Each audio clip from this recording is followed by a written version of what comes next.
Tonight on Greater Boston, coming to you from the Boston Public Library, Twitter will soon be taken over by self-described free speech absolutist Elon Musk. And if you've been on the internet recently, you probably know absolute free speech is not always absolutely in the public interest. The Washington Post's Naomi Nix and Dan Primack from Axios join me on that, what a Musk-led Twitter is likely to look like, and will Donald Trump be back on it? Then later, the journalist behind a devastating new Boston Globe report on New Hampshire's state-run juvenile detention center, where more than 500 survivors say 150-plus staffers brutally beat and in many cases sexually assaulted them over decades. Money may not be able to buy happiness, but if you're the richest man in the world, it can buy free speech, or at least that's what Elon Musk is promising in his purchase of Twitter. Quote, free speech is the bedrock of a functioning democracy, and Twitter is the digital town square where matters vital to the future of humanity are debated. Musk, who of course is already the CEO of Tesla and SpaceX, says he plans to take the platform private after the $44 billion deal is finalized and wants to make it better than ever by enhancing the product with new features, making the algorithms open source to increase trust, defeating the spam bots, and authenticating all humans. So what exactly does that mean for the future of Twitter, for Musk, for Trump, for all the rest of us? I'm joined by Dan Primack, business editor at Axios, and the Washington Post social media reporter, Naomi Nix. Naomi and Dan, great to see you both. Thanks so much for being here. Thank you. You know, Naomi, for me, and I think a lot of people, the ultimate question is, why does he want this company? You write that he expresses concern about aggressive content moderation, threatening free speech. When was free speech ever a $44 billion issue for Elon Musk? It's a good point, because Twitter is actually not the most financially in the best financial shape when it compares to other social media companies like Snapchat and TikTok. It's had, user growth that hasn't met expectations and revenue growth that's disappointed investors. And so, what Musk said is he's really interested in preserving a sort of open digital square, particularly for a platform that has such consequences in democracies and in politics. And, he saw that being in danger, like other sort of Republicans have voiced similar concerns as well.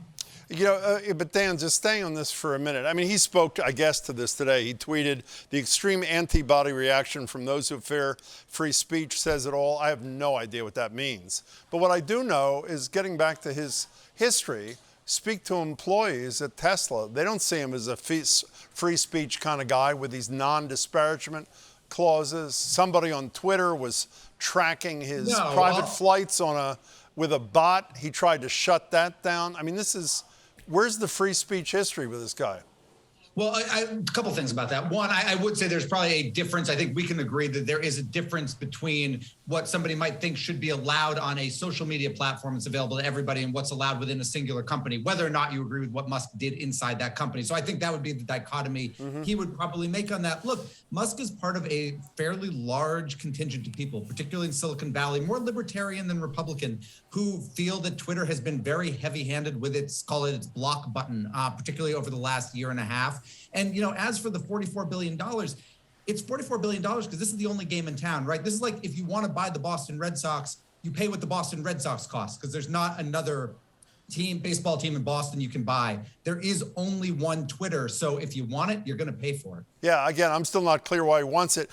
Naomi, what does less content moderation mean to you? I know he hasn't filled in the blanks, but what's your diagnosis of what he's talking about?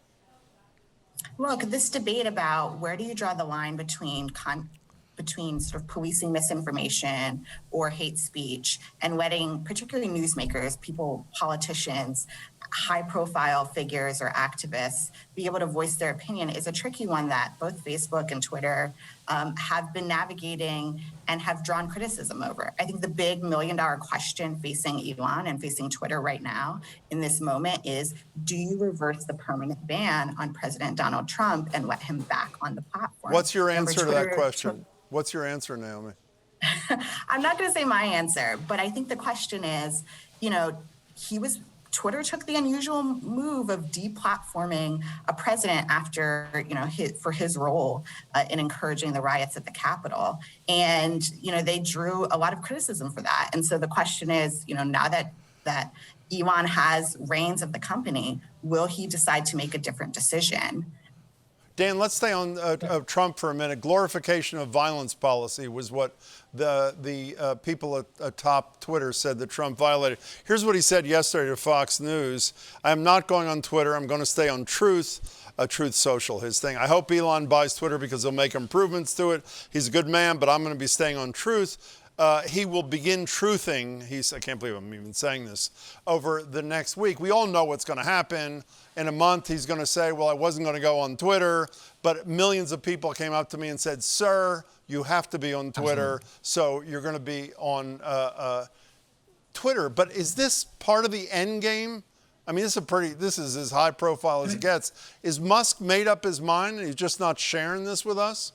I mean, we don't know. And to be honest, there's a lot. Remember, this is a deal that came together in 11 days. And leave aside that this is Twitter or Trump, any major merger and acquisition takes way longer than that, which is why when the press release came out yesterday, even on the financial stuff, it's really, really bare bones. And when there was an all-hands employee meeting at Twitter yesterday, and employees had questions about content moderation, they had questions about their own jobs, the answer was, ask Elon when he gets here. I think if they'd asked what's going to be in the cafeteria tomorrow, they would have said, ask Elon when he gets here.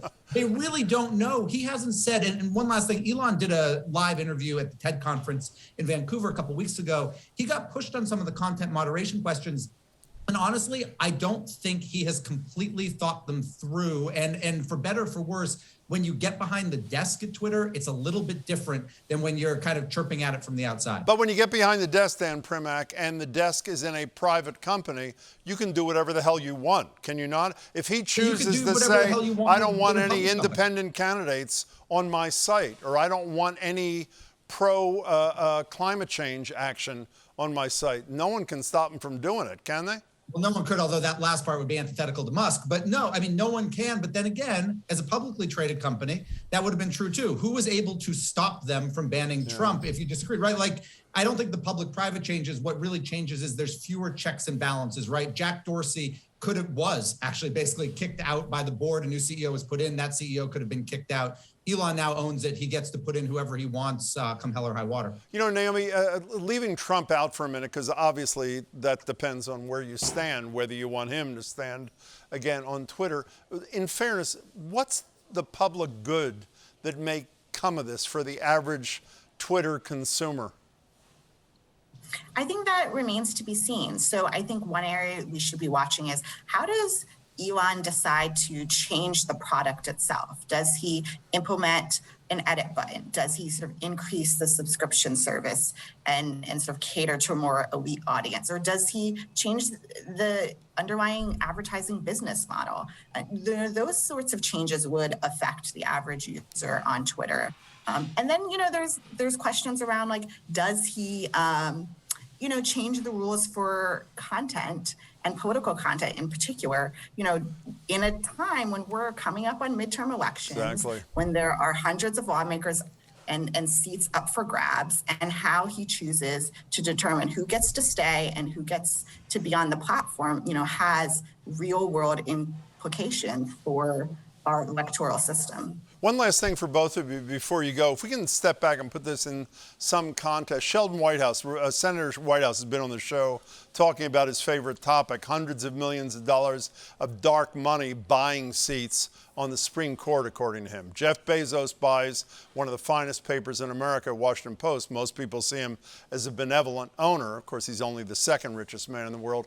And then this. Dan, first, will this thing, the ability of an individual to buy something that has an effect on all of us, cause anybody in power in Congress, for example, to re-examine issues of wealth inequity in this country?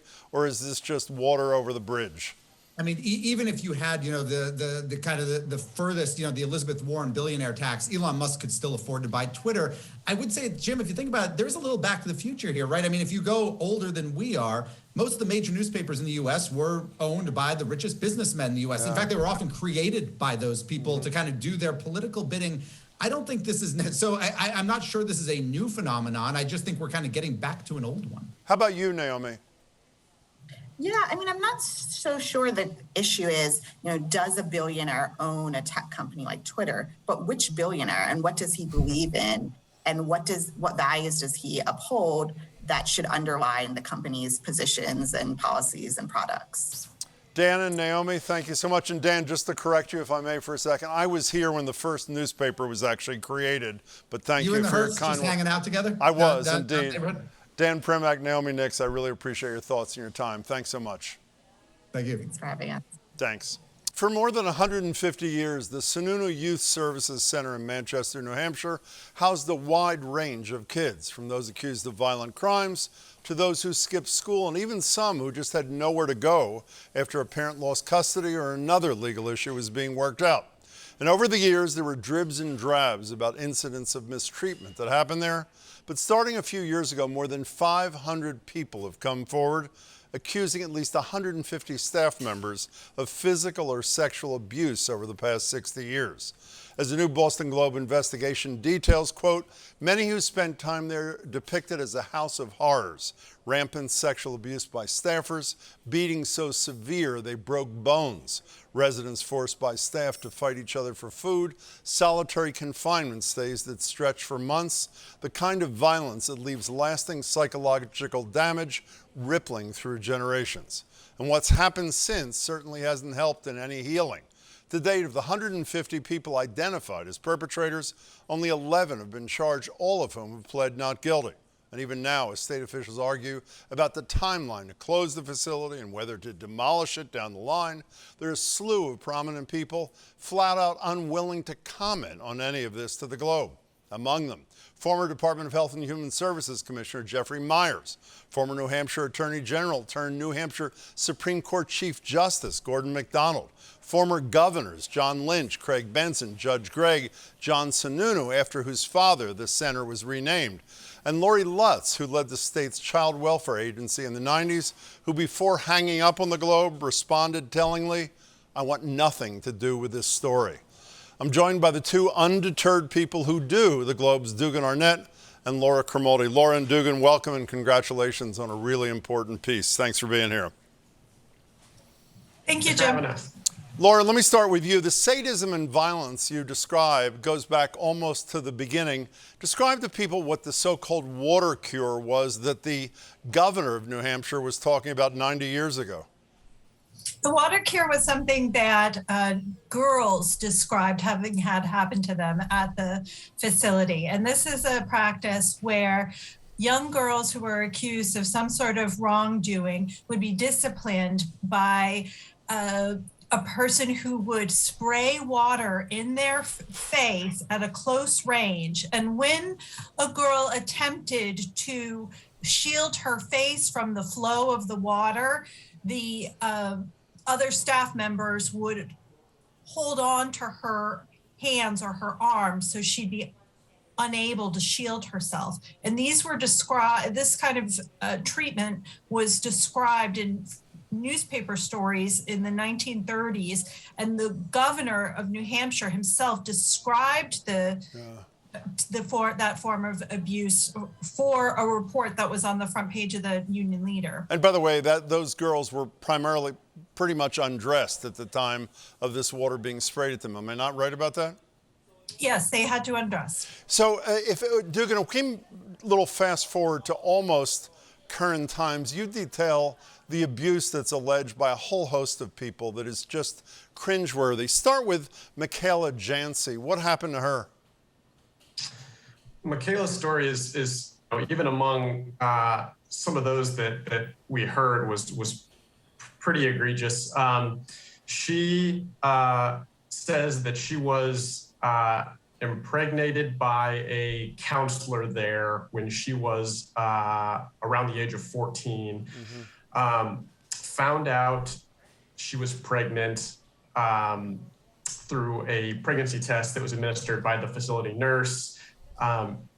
No one besides the nurse, she said, from the facility seemed particularly interested in sort of getting to the bottom of how someone that young could have become impregnated. She says she was taken then shortly after by a staffer to a doctor's office locally and was essentially taken in for an abortion. And again, a young teen becomes pregnant in a closed facility, and no one seems to care enough to try to get to the bottom of what happened to her. Laura, how about David Meehan, whose lawsuit, I think it was in 2020, sort of opened the door on a lot of this? What happened to Meehan? David Meehan's lawsuit is the main lawsuit and the one that has gotten the most attention over the years. He says he was sexually abused while he was in the custody at the Youth Development Center. And he described being sexually assaulted while restrained. And more than once, from what I recall, right? These are not isolated incidents in most of these cases. Is that not true, Laura? David Meehan and others described being abused over a period of time during their confinement at the Youth Development Center. You know, and Dugan, just one more. Robert Boudreau intentionally acted out, according to your piece, because he wanted to be put in solitary confinement. Why? Yeah, that wasn't sort of a unique sentiment, I guess, that we heard from some of these victims.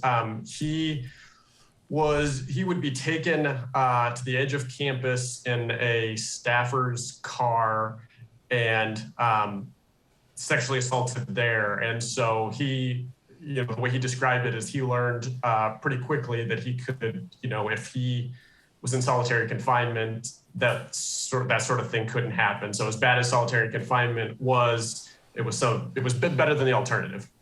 So shackled in solitary confinement is better than the treatment from the staff at the facility. Laura, as I said at the top, from reading your piece, 11 people so far have been charged, but sort of shades of the Catholic Church here.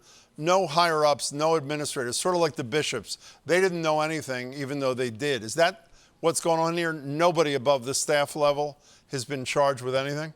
Yeah, and I think that one thing is worth pointing out here is that unlike situations where you had the clergy sex abuse scandal or sex abuse scandals involving private schools, this is a state government-run agency where the governor had the authority to appoint the supervisors and the commissioner of the Department of Health and Human Services that ran the facility. And in the last 20 years or so, you've seen state government in New Hampshire intervene in cases where there were allegations of sex abuse in institutions outside of government. That happened with the Diocese of Manchester in the early 2000s, and then just recently in 2018. The New Hampshire Attorney General's office mandated that St. Paul's School come to an agreement for monitoring in order to settle claims of longstanding sexual abuse in that institution by employees. So you've seen over time that New Hampshire state government has intervened in outside institutions when they believed that they could not be held, those institutions could not be held accountable without outside monitoring to prevent and keep children safe.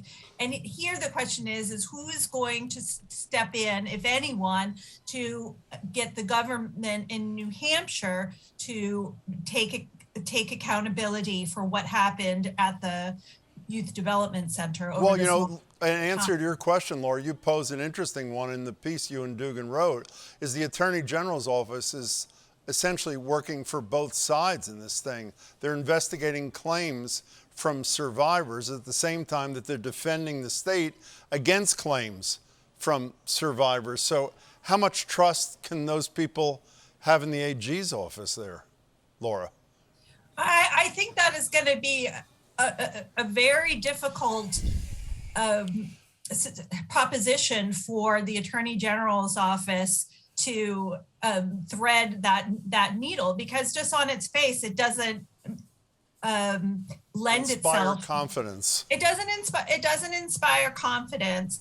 And how could you, as someone coming forward to talk to an investigator who says they are looking into a criminal case, wonder, well, if what I say here, will you tell your colleague on the civil side, and what sort of ramifications might that have for me down the road? You have to wonder if the assurances that the Attorney General's office has made, saying that our criminal and civil divisions are totally separate, are going to calm those fears and allow those people to tell their stories without concern of recrimination. You know, speaking of tell their stories, Dugan, every time in a situation like this, even though there are very few this widespread and this horrible that come to light, I'm reminded of the incredible quote from Quentin Tarantino during Me Too: "I knew enough to have done more." Why was this allowed to go on for so long? Was it just a CYA kind of thing all the way up the chain? Yeah, that's a little bit harder to get at. There's, at least there's multiple victims that we spoke with said that they reported the sexual abuse in some way, shape, or form. Were either written off or nothing came of it. You talk to them, you ask them the same question, and what they sort of repeatedly say is that there's no way that the higher ups, I guess, couldn't have known that this was going on. And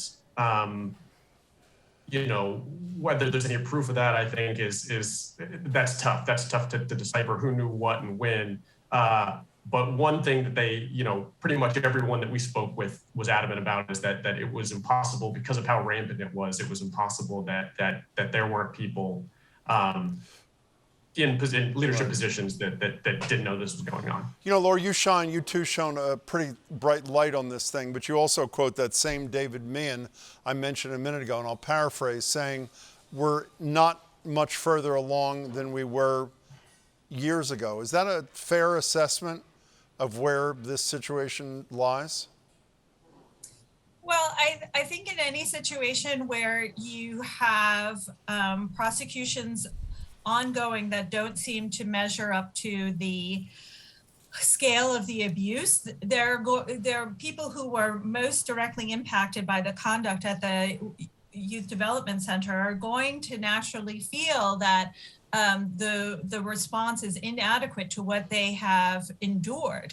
And I think that there is something very troubling for them to have to listen to a legislative debate about the compensation fund that is being deliberated by state lawmakers, and parsing whether the people who were just physically abused should be excluded from that fund. Should it just be set aside for those who are sexually abused? It sort of misses the mark, and so far as that they were put in a place that was not of their choosing, and what happened to them goes beyond the pale of what the reason that they were placed there for.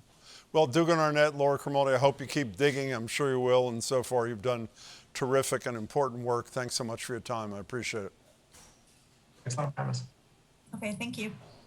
That's it for tonight. Please come back tomorrow. ProPublica reporter David McSwain will join me on his new book, Pandemic Inc., Chasing the Capitalists and Thieves Who Got Rich While We Got Sick.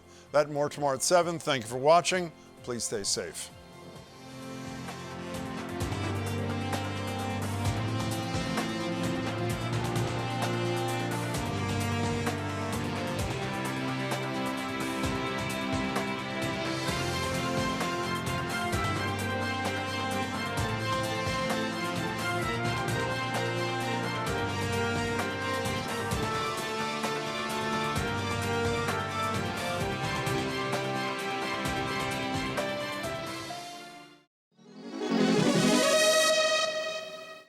Hey folks, Edgar B. Herwick III here from GBH's Curiosity Desk, where you ask questions and I find answers. Today, how did this 12-foot bronze pear end up at one of Dorchester's busiest intersections? If there are two things you cannot spit without hitting in this town, it's a Dunkin' Donuts and a historic statue. Now, most of them are pretty by the book. Paul Revere atop his horse in the North End, martyr for religious freedom Mary Dyer sitting contemplatively outside the State House, Celtics coach Red Auerbach chomping on a cigar on a bench in Quincy Market. But artist Laura Baring-Gould had a completely different kind of statue in mind for this spot in Dorchester, Boston's most diverse neighborhood. An enormous pear. Doing public art is always a tricky endeavor because who's the public? What's the public? Ladies and gentlemen, I present to you a small, randomly selected, non-statistically significant sample of the public. Do you have a theory as to why they put a giant pear here? There's a book called James and the Giant Peach, and the mayor in 1963 read the book and decided to one-up it. I don't know. It's doing its job. It's doing its job. I passed by with my granddaughter, and she asked me about this pear, and I don't have an answer. I say, I don't know what does that mean. I would like to know what is that. All right, you gonna tell me why we have it here now? Pears were once grown in abundance here, and one variety was actually created here by a guy named Thaddeus Clapp. Now, he took a Bartlett pear and crossed it with a Flemish beauty to create a brand new pear unique to Dorchester. The variety was aptly named Clapp's favorite. But that's not the only reason for this enormous fruit. Baring-Gould settled on this pear idea after months of research and countless conversations with people all around the neighborhood that revealed a rich agricultural heritage here that cuts across culture, class, and time. I see in the Vietnamese communities people growing cucumbers in their gardens. And then as you cross over the Cape Verdean communities, people are growing beans. She also learned about the neighborhood's 17th century farms, its 19th century orchards, and saw tons of 20th century photos of kids playing in front yard fruit trees. And it could also be this unlikely symbol. What's a pear doing in Dorchester? Why a pear? Around the pear are 10 smaller sculptures, honoring Dorchester's unique history through everyday objects. There's the Three Sisters crops, squash, corn, and beans, vital to the area's indigenous peoples. There's dog tags honoring local veterans, a triple-decker house, and more. But it is the pear that looms largest here, and Baring-Gould sees it as a fitting metaphor for Dorchester. A sweet, tough-skinned hybrid fruit, something wholly new, only made possible by cross-pollination. Thank God, now I know what am I say to my granddaughter. So, there you have it. Don't forget to like and subscribe, and perhaps most importantly, let me know what you are curious about, because hey, I might just look into it for you. I'm Edgar B. Herwick III. Stay curious out there. Oh, pretty good. This is a tasty pear.